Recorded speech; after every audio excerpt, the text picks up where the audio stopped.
Муса Кочорбаев, заместитель директора департамента консульской службы МИД Кыргызстана. Насчет относительно оказания содействия нашими консульскими учреждениями, нашим гражданам в этой ситуации, хотел бы объяснить, что наши консульские учреждения, наши консулаты, дипломаты сейчас работают в очень усиленном режиме. Они постоянно на круглосуточной связи с нами. Также здесь, в МИДе, в ДКС, в частности, мы тоже с ними очень круглосуточно поддерживаем связь. С момента объявления распространения эпидемии, когда уровень пандемии возымело, сейчас все посольства в усиленном режиме работают. Наблюдается обращение наших граждан, чуть-чуть увеличивается количество уже, которые хотят стать на консульский учет, чтобы они были в курсе обо всем. Потом надо учитывать, даже много граждан наших выехали в такие европейские страны, с большими усилиями, большими затратами, денежными, финансовыми. Это визы, разрешения. И, честно говоря, они туда попадают и, конечно, стараются там остаться. В случае возвращения у них возникнет вопрос, как обратно вернуться туда же, теми же путями. Потом нашим гражданам предоставляется информация о возможных маршрутах, альтернативных маршрутах возвращения в Кыргызстан. Различные консульские правовые советы даются, консультации. Вот такая работа нами проводится, в частности, в данный момент.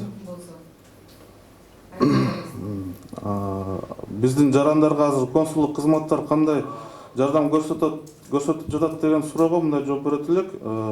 Биздин консулдук кызматтар азыр ошондой эле биздин консулдук кызмат, Тышкы иштер министрлиги аябай күчөтүлгөн режимде иштеп атабыз. Күнү түнү бою биз алар менен контактта турабыз. Ар кандай каражаттар менен, это телефон, WhatsApp, бүт каражат, интернет баарын колдонуп иштеп атабыз. Анан бир четин айтып кетет элем, эмне үчүн биздин жарандар көбү кайрылбайт элчиликтерге. Конечно, бул нелегально жүргөндөр.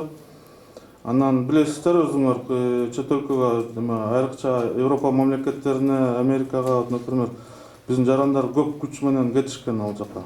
Ар кандай документтер жазышкан, визалар жазышкан, көп каражаттарды кетирген.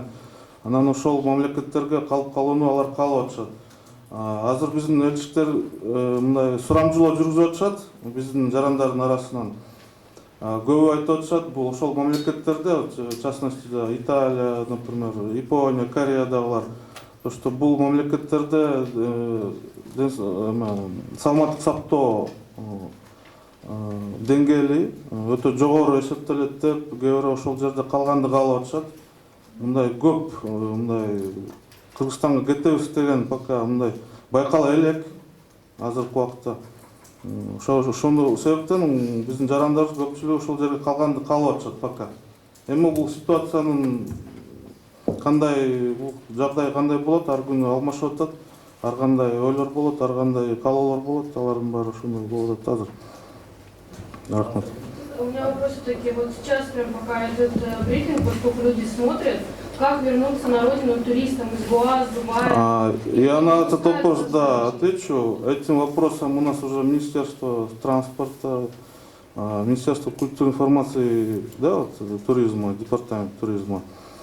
Они сейчас отрабатывают маршруты. То есть туристы, которые возвращаются, они сейчас рассматриваются вопросы их чартерной перевозки из Алматы, в частности, нашими частными авиакомпаниями. То есть турагентство этими вопросами вплотную сейчас занимается, как своих туристов, которые турпакеты покупали, у них есть свои страховки, сами знаете, свои условия есть на такие ситуации. Они относительно такого вопроса сейчас отрабатывают возвращение наших туристов. По нашим наблюдениям, с момента объявления чрезвычайного положения, режима чрезвычайного положения в Казахстане, к нам ряд турагентств, среди них мы опросник провели, где-то свыше 200 пока, по нашим известным фактам. Это и туристы из Гоа, есть из Шри-Ланки, с разных точек, которые до введения режима чрезвычайного положения и закрытия госграниц находились на туристических поездках. Это такие категории граждан. организованы ли какие-то горячие линии, например, при посольствах? Об этом мы несколько брифингов было, МИД издал, выпустил несколько пресс-релизов, постоянно, регулярно, каждую неделю выпускаем. Там даются списки наших посольств, если вы отслеживаете, там даются все телефоны горячих линий, сайты, электронные адреса. Насчет этого мы работаем. Да.